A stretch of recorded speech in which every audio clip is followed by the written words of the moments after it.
ඔයා කවදා හරි කල්පනා කරලා තියෙනවද ලෝකේ මේ තරම් භාෂා වර්ග තියෙන්නේ ඇයි කියලා? අද ලෝකේ කතා කරන භාෂා 7000ක් පමණ තිබෙනවා. විවිධ වචන, විවිධ ශබ්ද. ඒත් මේ භාෂා කියන දේ මුල ඉඳලම මේ ලෝකේ භාවිතා වුණාද?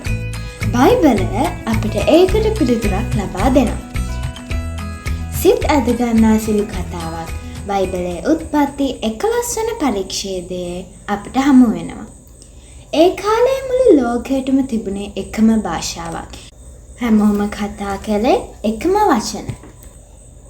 ඒ නිසා කිසිම විදිහේ ව්‍යාකූලත්වයක් තිබුණේ නැහැ. හැමෝටම හැමෝම තේරුම් ගන්න පුළුවන් වුණා. අපේ කතාව පටන් ගන්නේ ශිනාර් නම් ස්ථානයේ.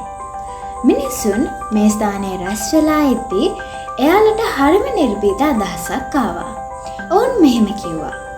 එන්න මුළු පොළොව තලයේ අපි විසිරී නොයන පිණිස නුවරක්ද ආස දක්වා මුදුනක් ඇති කොටුවක්ද ගොඩනගා අපිට නාමයක් සදා ගනිමු. ඇත්තටම මේක ඉදිකිරීම් ව්‍යාපෘතියක් විතරක් නෙවෙයි. ඒක අහංකාරකමේ ප්‍රකාශයක්.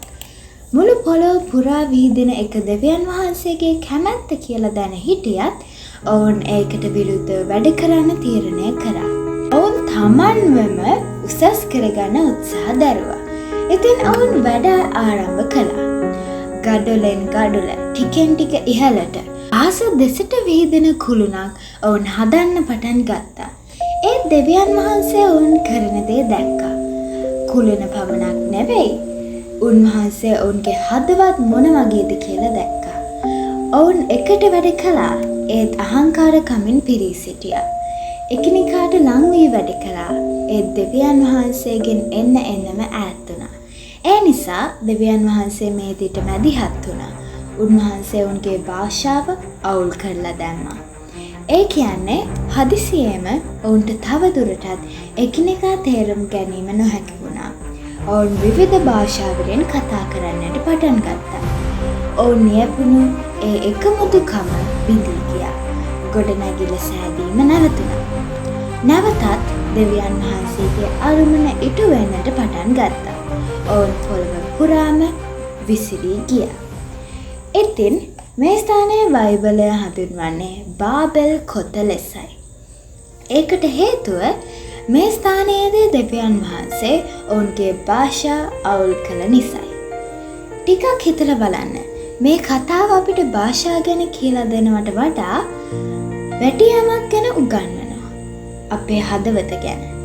මිනිස්සු දෙවියන් වහන්සේට ගෞරව කරනවා වෙනුවට තමන්ටම නමක් ඇති කරගන්න වැඩ කරනවා. කල්පනා කරලා බලුවොත් අපිත් අද ඒක කරමින් සිටිනවා වෙන්න පුළුවන්.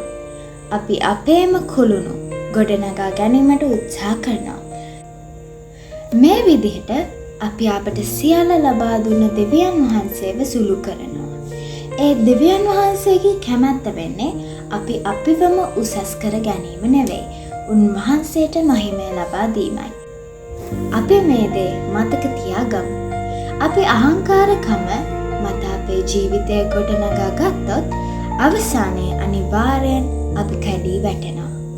ඒත් අපි දෙවියන් වහන්සේ මත අපේ ජීවිතය ගොඩනගා ගන්නවා නම් ඒක සදහටම පවතිනවා.